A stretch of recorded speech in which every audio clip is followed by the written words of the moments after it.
Welcome to the Heart of Money podcast, where we discuss the personal and emotional elements of money and the impact that money has on every area of your life.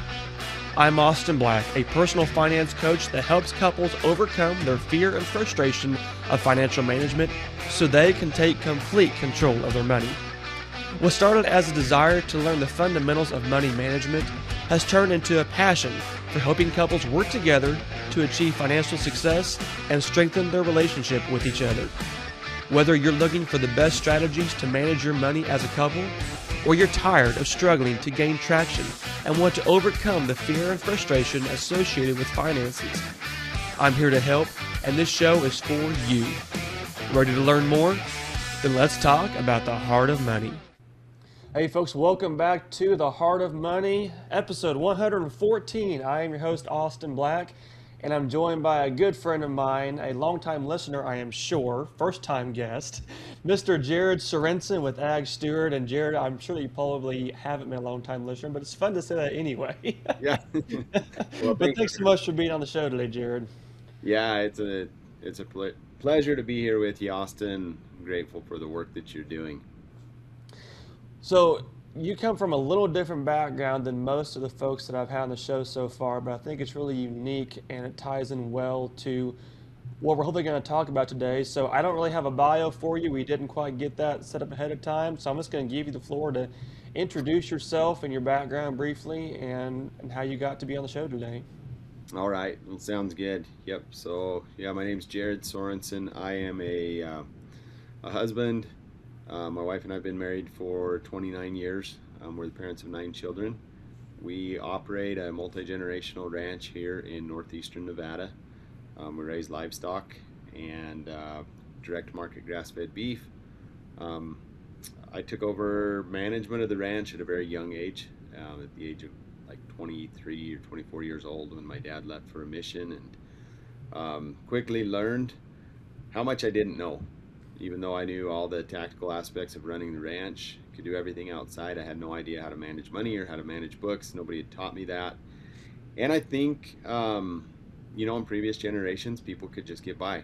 In our current generation, I think you've got to be or have somebody on your team who understands finances. And you need to know enough to know if you're being led astray. So it was a really steep learning curve for me. So fast forward a couple decades, and we found ourselves with this still stewarding and managing this multi-generational ranch, deeply in debt now because of some of the financial decisions that we made that didn't turn out so well, and very stressed. There were times when physically would get sick because of the stress. Came down with pneumonia one time in the fall, and I know it was completely stress related. Like, I know what, as a rancher, I know how cattle get sick when they're stressed. When they're feeling good, they're with their mother, things are going good. They're pretty resilient, but you add an element of stress, whether that's weaning or processing or whatever it is, and they're exposed to a bug, they're going to get it.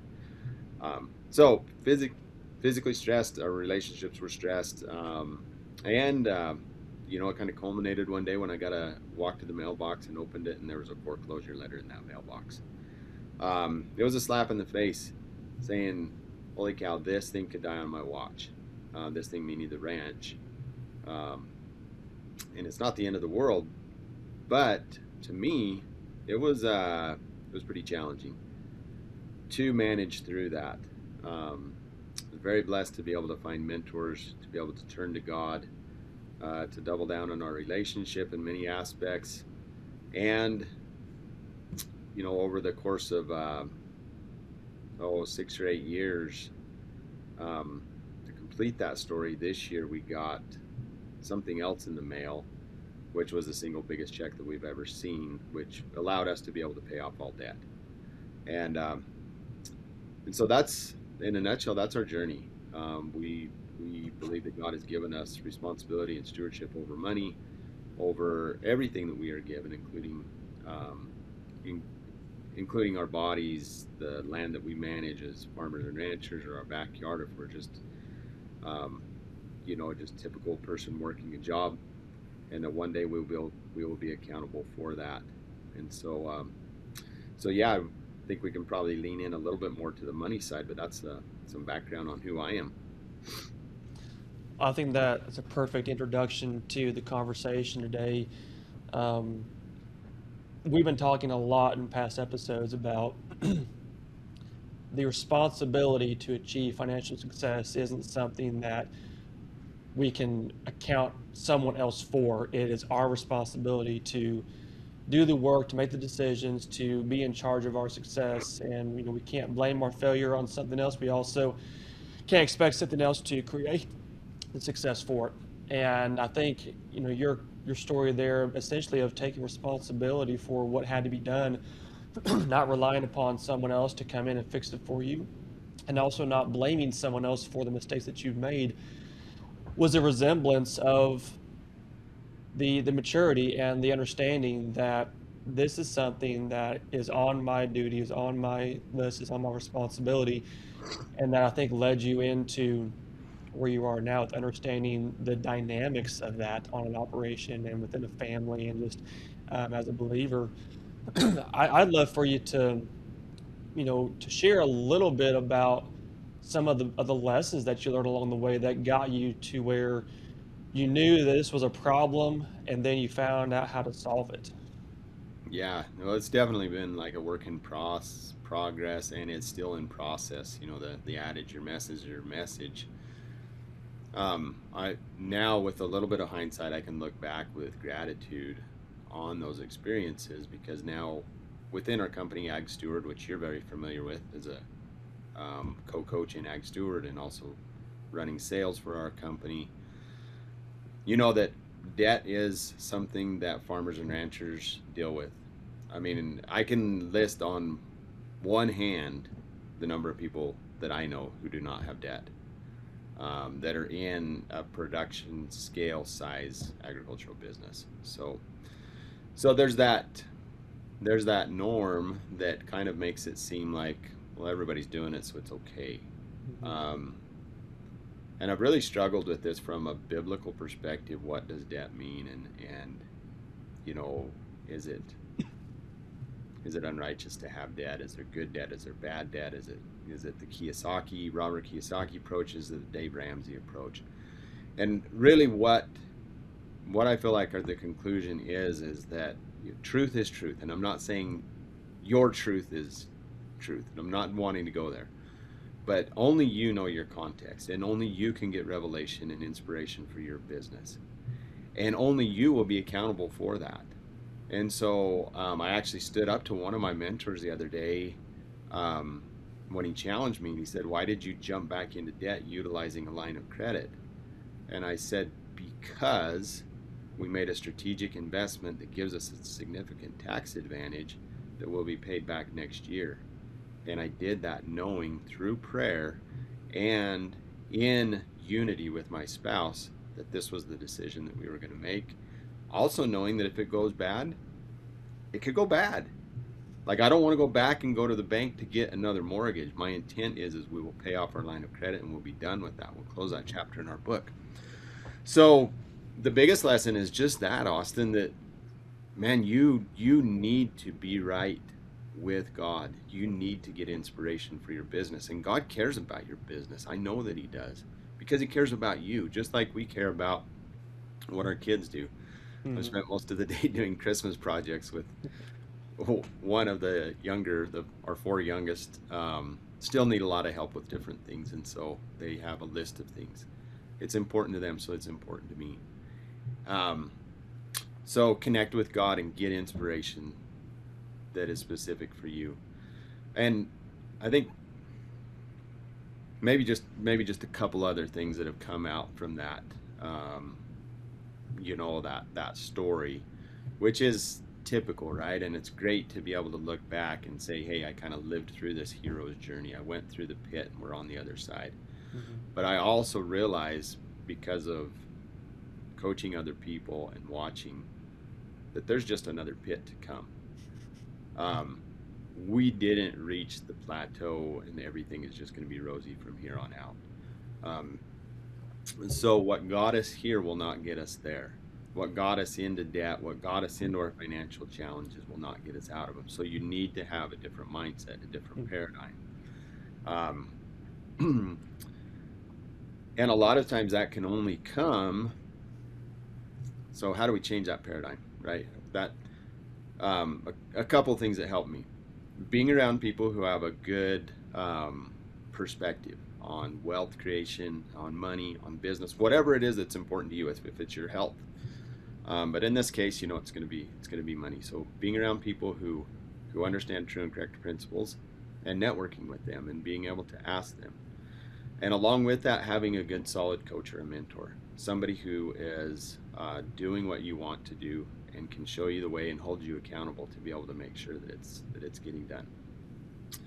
And then I think the last thing is just striving for unity within your marriage and within your family around this subject of money, business, and it takes consistent work. And I'm the first to say we don't have it all figured out. It is ironic that a year ago we honestly, because of a very challenging year that we had, we lost some cattle that we had to pay for to a poisonous plant that we have on the ranch. We ended the year deeper in debt, and this time last year, I did not know if we would be in business. I didn't know. It was just like, okay, we've kind of exhausted our resources here. And now, a year later, I'm wondering how to mitigate multiple six figures in tax liabilities. So it's a different challenge, but it's a challenge none the same. That's the pit that I'm in right now, and that's the challenge that could tear me apart. It could cause me stress. It could tear apart my marriage, or it could allow me to be able to learn to lean on God further, to be able to double down on the principles that I've learned, but also knowing that, man, I've never faced this before. I do not know. Literally, I feel like way over my head, and I just have had to, go out in nature sometimes and just say, okay, I've listened to the gurus, God. I've listened to the people you put in my path, but you've got to tell me which trigger to pull. Yeah. Because I don't know. And so it's a journey, Austin. It's a journey. Yeah. I'm really curious too. You mentioned the mindset shifts and the paradigm shifts, and just what normally happens whenever you go from one sector of problems to another sector of problems, just purely based upon where you're at financially. How has your mindset changed through along this journey to where you view money differently, or you have a different context around how you're going to manage it, what your goals and your intentions are? I'm sure that you do not think about finances the same way now that you did 10 years ago. Yeah. I think this, if we don't learn the lesson, we get to repeat it. And Sometimes it's a little harder the second time too. it absolutely is. I can look back on the cycle of debt and kind of that vicious cycle that as farmers and ranchers we can get in. We cover up losses because our equity is growing. And so the bank's willing to continue to loan us money, even though it may be an insolvent business that it's loaning it into. You've got enough equity in there. So I've seen that cycle where, we've accumulated some losses. We've termed it out like 3 different times. And each time it does get a little bit more, and it snowballs a little bit. And so for me, it's a lot of self-awareness of like, okay, the common denominator in this is me. Balancing that with not beating yourself up and saying, hey, I'm the problem. It's recognizing there is a problem, I'm contributing to it, but not beating yourself up, not going to dark places, not falling into depression, and not locking up and closing up, Mm-hmm. so that you're just overwhelmed. How do you, yeah, so it's kind of a combination. The mindset is part of it. There's a spiritual aspect to it as well, and all things are related. So hopefully I'm getting to the root of the answer here, but I guess bottom line, it's not just Well, one. I'll interject a little bit here, and maybe this will kind of feed off of what you're talking about. So, one of my core beliefs, and I talk about this in my master class, is most times you are not responsible for your bad decisions because you were taught the wrong way. Do you feel like you experienced that yourself, or would you disagree with that? Oh, I think that's really true. That um, our parents did the very best they could, and I don't. There's certainly, yeah, I teach similar principles. We go through an exercise and we just free write, and just at the top of the page we put money is, Mm-hmm. and then just write down all those things that for you money is. So for a lot of people it comes up that's the root of all evil. Mm-hmm. It's stressful. There's not enough. Mm-hmm. And then I have them count, okay, how many of those phrases would be positive and how many negative, and right there, the typical person is going to have more negative than positive. So the odds are already kind of stacked against you. Mm-hmm. Right? You're fighting an uphill battle if your paradigms and perceptions around money are negative. Um, so yeah, that's we are the product of like our upbringing and what our parents taught us and the culture and society and the churches we go to and everything that contributes to that.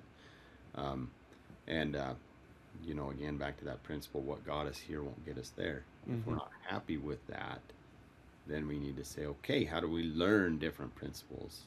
And Yeah, not just learning them, but how do we actually apply them and get the results that will actually change and go in the direction that we want to. So, absolutely.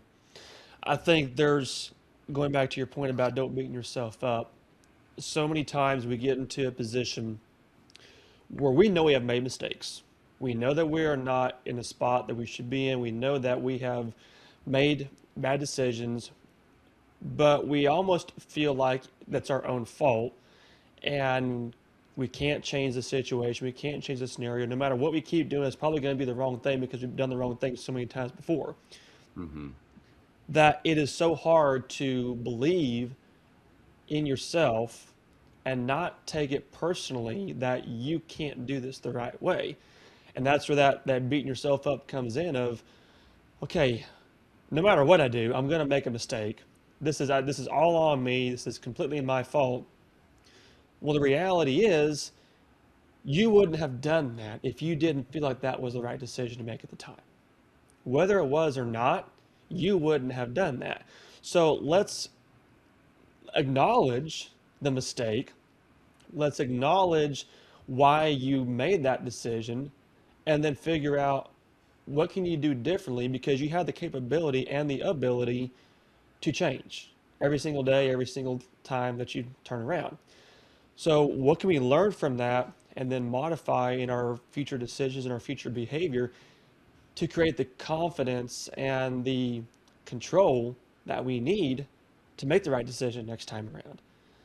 But Yeah, it's really hard to do that if you can't let go of, I have made mistakes, and yeah, just take that as it is, admit it, and then commit to, and I am going to change how I handle money now. Would you agree with that? yeah. That's really well said. I like how you articulated that, um, and that really helps kind of where we're at right now. Even looking at this current scenario, like, why did we take all this income in 2025 and not spread it out over 2 years? Well, we did. We did. You're right. So it's kind of, would I do it different again? Yeah, Hmm. but doggone it, I didn't know. And that that lesson of kind of looking at things objectively and even yourself objectively is really Hmm. important for on that low point. Um, Kind of around the time when we got the foreclosure letter and things, it was kind of a perfect storm for me. I had been serving in our local community as a leader, and I had just been replaced in that position, so it's kind of floundering, like, okay, now what do I do with my time? Pressure was building, debt was building, and I fell into a depression. Um, my looking back, I realized that my self-worth was tied to my net worth, Mm-hmm. and that's not a healthy relationship. Mm-hmm. And at the very low point, I got to one point where it seemed like a logical idea for my wife to collect on her life insurance because, I could stage an accident Mm-hmm. and it'd be like, there's your financial problems. And Satan is a trickster, and he Mm-hmm. gets in our head, and he's opportunistic and kind of kicked me when I was down and got me to start to believe that man, as a provider, Jared, which is something that God has given us the charge to do, provide, preside, protect over our families. The best way you can do that would be let them have that life insurance policy. And man, so don't go there. Mm-hmm. Recognize the lies around that. And the truth is that, even if you go bankrupt, I mean, you're not going to go to debtor's prison necessarily. You won't go to debtor's prison now, but you go bankrupt, the worst thing, you still have value because you're a child of God. And in God's eyes, that doesn't change. And to heck with what the world thinks, right? They're going to judge you, and they're going to judge you whether you're wealthy or poor, or make good decisions or bad decisions. It's just you answer to God and make sure that you are at peace with Him. Yeah, absolutely. I love that. So you're no longer in the position that you were in 10, 20 years ago, and you're not going to stay in the position that you're in now in the future. What is all that tied to? What is your mission now that you really center everything around helping people, and how has that worked for you? And I'm giving you a bone to come into your key word here, so don't miss the cue.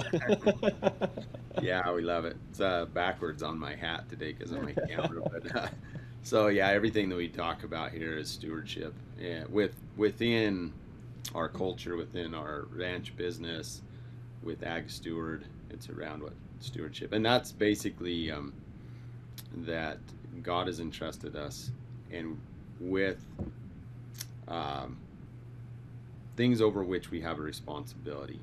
So again, our bodies, our clothes, our cars, and I say ours, they're on loan from God, right? They're His. He just allows us to steward them, and we'll be accountable to Him one day for those things. And so that really is, the essence of what we do, and what we teach, and so those principles of stewardship are what we're striving to live, albeit imperfectly, and what we're striving to teach others, specifically in the agricultural community. So we consult with farmers and ranchers. Most of them are a husband and wife team. They're an at scale, meaning that is their sole business. It's not a hobby. And we help them apply these principles. Most of them are at some level of debt.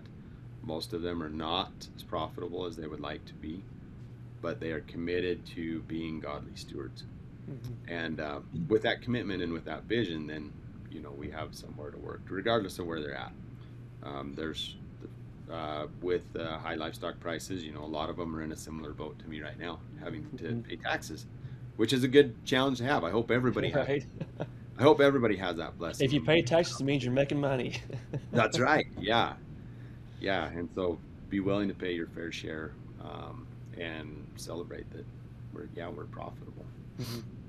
Of course, in fact, I was talking to one of our mutual clients this morning, and we had the comment around, trying to reduce the amount of taxes that you have to pay based upon your income, but it's still a good thing to have to pay taxes. So it's not that happy balance of, we don't like to pay it. It's a sign of a blessing if you gotta pay it, but we still want to limit the amount that we have to fork over each and every year. So it's an interesting dynamic.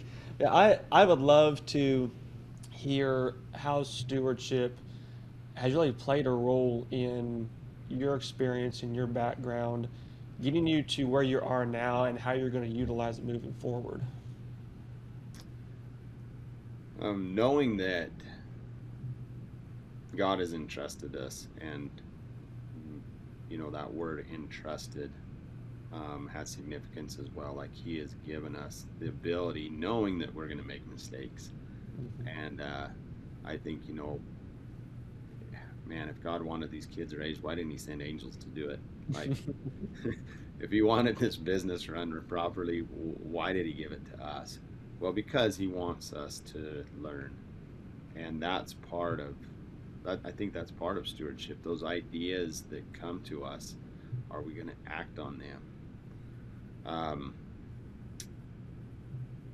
The inspirations that we receive, will we let them pass on to the next person so that they can act on them, or will we claim them because they came to us and say, hey, I don't feel competent, I don't feel qualified, I suffer with imposter syndrome, but I'm still going to show up, and I'm still going to share the message, and I'm going to let people know that it's not perfect. I'm not trying to put on a perfect social media presence here of saying like I'm the expert and we have it all figured out. But I know that the answers are there when we turn to the right source. And so, yeah, that's really become what, along with running the ranch and raising the family and serving our fellow man, I feel like that's the way to be able to express the gifts and talents that God's given me, is to be able to teach these principles of stewardship. What's the biggest element of stewardship that is hard to implement?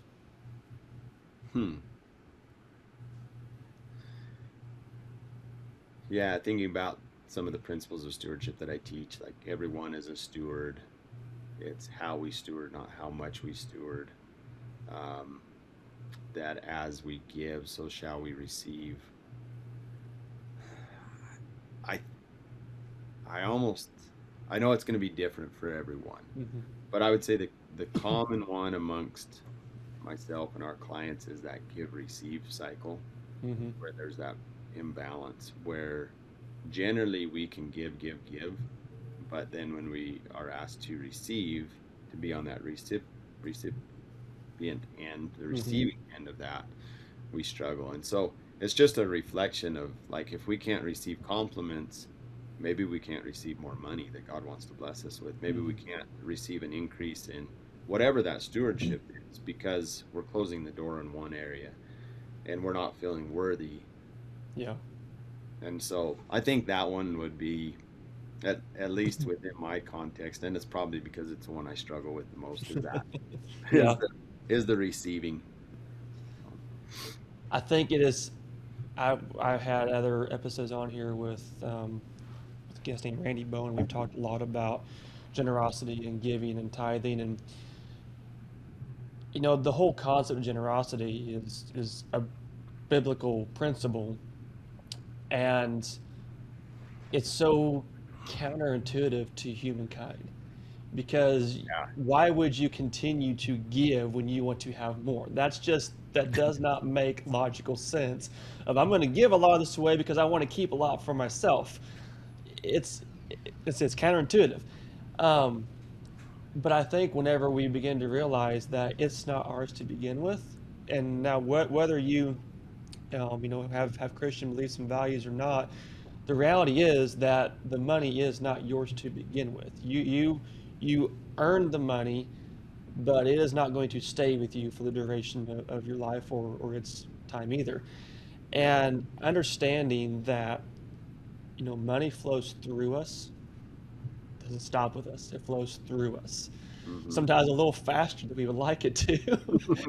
But money is supposed to flow through us, whether that is to benefit us or to benefit others or to grow something. That whole concept of giving in order to receive, it just goes against our culture. It goes against our way of thinking, against our logic.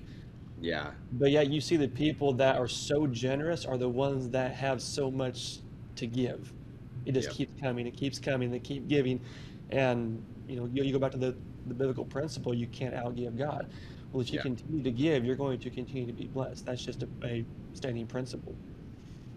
Yeah, it makes me think of the scripture in Malachi, specifically talking about tithing. Mm-hmm. The Lord says, "Prove me now herewith, if I will not open up the windows of heaven and pour you out blessings, that you will not have room enough to receive them." So, um, and it is a test. We do have to do our part first. Um, Yep, as you give, so shall you receive, and the opposite of that is true too. As you receive, so shall you be able to give. Um, exactly. so it's yeah, that's a true principle that we try to teach and live by as well. And it's like I use the analogy. It's like priming the pump. That when we give, when we don't have, is when it's the most meaningful. Mm-hmm. We give from our abundance, Mm-hmm. even though it can be a lot. It's kind of like the widow's mite, right? She gave of that which she probably needed for her subsistence, and she was blessed. Um, and so, yeah, there's a balance there that I think each of us need to find. And if you're finding that, if you're finding that things are not flowing, or they're not flowing in the right direction, there's more outflow than Mm-hmm. inflow, then that's one of the first places that I look is, how's your give receive cycle? And some people can be a little tainted too far to the other side, where they don't feel worthy, and they just they think that other people can steward things better than they can, Mm-hmm. and they kind of take on that money martyr mindset where, if I have it, I have to give it away. Yeah. And that's a lot of times because of the upbringing that we have too. Our parents maybe exemplified that. Great Christian people, but maybe didn't really understand that, and so we didn't have the best example. Mm-hmm. Yep, absolutely. Okay, I had a cut here.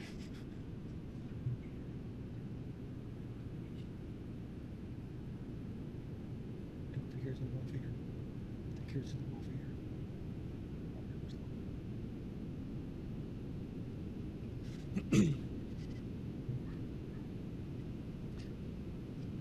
Yeah, that is something that I think as we continue to study and understand and learn, it stretches us. It forces us to bring on different mindsets, different philosophies, different perspectives.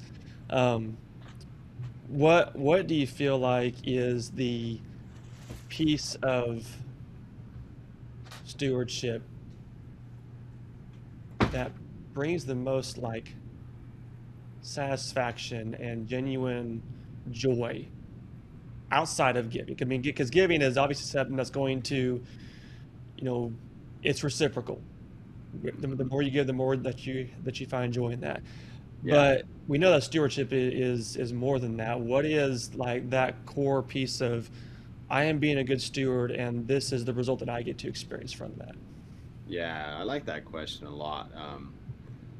Uh, I really like to study the first chapters of Genesis, the creation, and I think that part of stewardship is learning to become a co-creator with Heavenly Father, Hmm. with God, who created us, who created the world, and everything around us. And I really believe that He has that code that He wants to teach us. It's not hidden, but it's not necessarily just laid out there for us Hmm. either. It's we have to show that, hey, we sincerely want to understand how to become co-creators.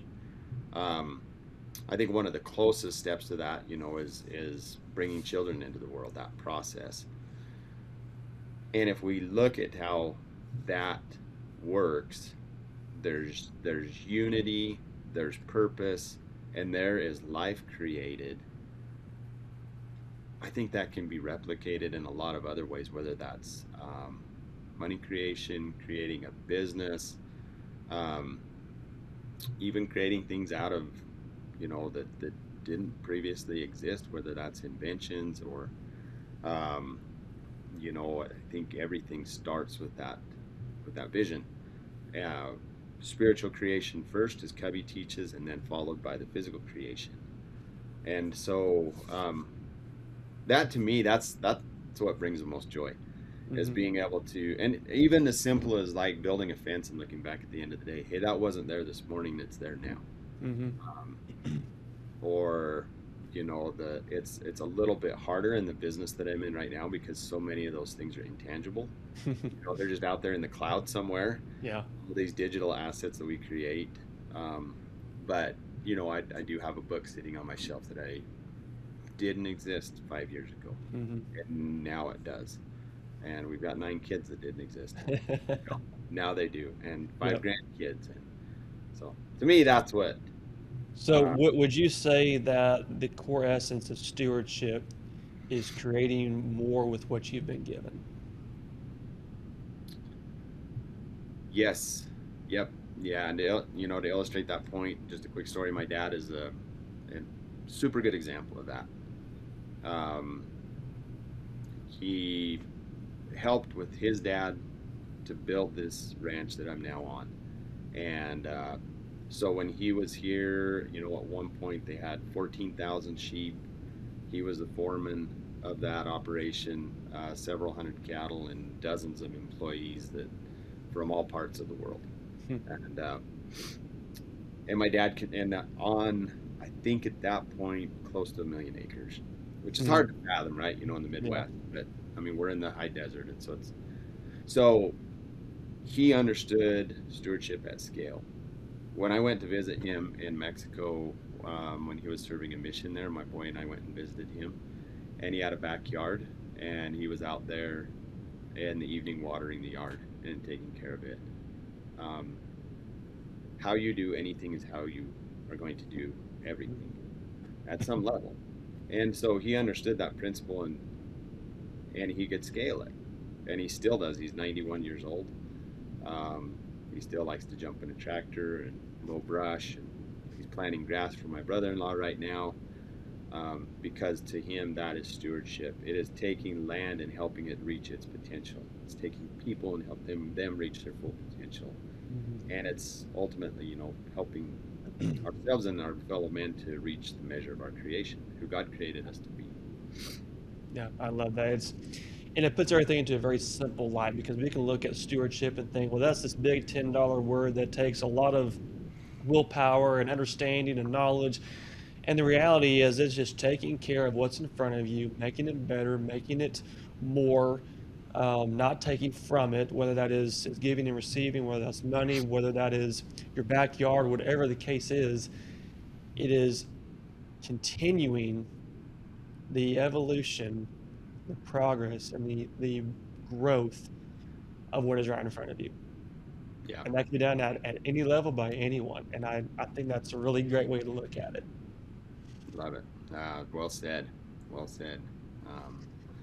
And then, with that increased stewardship becomes increased responsibility. And there's a principle that's probably worth touching on here real quick. I teach it as a stewardship balance. Oftentimes we want that increased responsibility in ranching. We want more acres, we want more cows. Everybody wants more money in their bank account, right? But they don't focus on the other part of that equation, that, hey, we are the stewards and we have to increase our capacity. And those things will naturally follow. If we put the emphasis on the things that we steward, then we will quickly find that those things may come, but they're going to very quickly leave also, because we haven't increased our capacity at the same rate. Yeah. And man, I've seen it in my life. I've seen it in my business. I've seen it with our clients, and you have to, take ownership. Like, okay, what principles do I need to learn? Yeah. What team do I need to build? Do I need to increase my charitable giving? And as you do, then God can trust you with more, and He wants to. He wants to. He's just, I believe, just waiting there to bless us, and hoping that we'll listen and we'll be observant and we'll learn these lessons, because they're there. They're in nature. they're in the Bible. They're in, I would say, all of the truly classic books. Most recent books would be like, oh, well, not super recent, but Think and Grow Rich, the Jackrabbit Factor by Leslie Householder, the 7 Habits of Highly Effective People. They all teach these true principles that they may not call it stewardship, but ultimately that's how I interpret it. Yeah, absolutely. Well, Jared, where can folks go to get your book, to connect with you? I know we don't have a lot of agriculture listeners on this show, but definitely what you teach and what you talk about is that can be applied across any sector and any lifestyle. So where can folks find those things about you? Yeah, so we also have a podcast. It's called the Profitable Steward Podcast. Imagine that, it has stewardship in it, and it very much is based on the biblical parable of the profitable steward.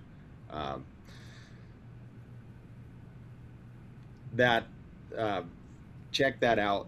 There's a lot of great episodes. Yes, it very much is geared towards farmers and ranchers because that's who we're called to serve. Yeah, but there's some great episodes on there as well from people who just teach sound life principles, business principles, and we try to really keep a balance. It says in the last in Luke 2, we're going to be reading that soon, the Christmas story, right? But doesn't talk a lot about Christ's upbringing. But in the very last verse, it said Christ grew in wisdom and stature and favor with God and man. So wisdom, focus on the mental, stature, our physical. Favor with God is obviously our spiritual, and favor with man would be our social. I also add emotional and financial to those to make a well-rounded person. So whenever we have a guest on, they're going to be touching on emphasizing on one of those core points. Probably a little bit heavier on the financial, just because that is one of the biggest pain points that we have in agriculture, is financial and profitability. Yeah. So the podcast would be a great one. Book is available on Amazon. It's called Searching for Home, Finding Grace. It's a novel, and all the stories except for 2 are true in there, told in a novel form, and everything is based on things that have happened to us on the ranch, told from the perspective of a young man who comes to visit the ranch. And so it's a great read.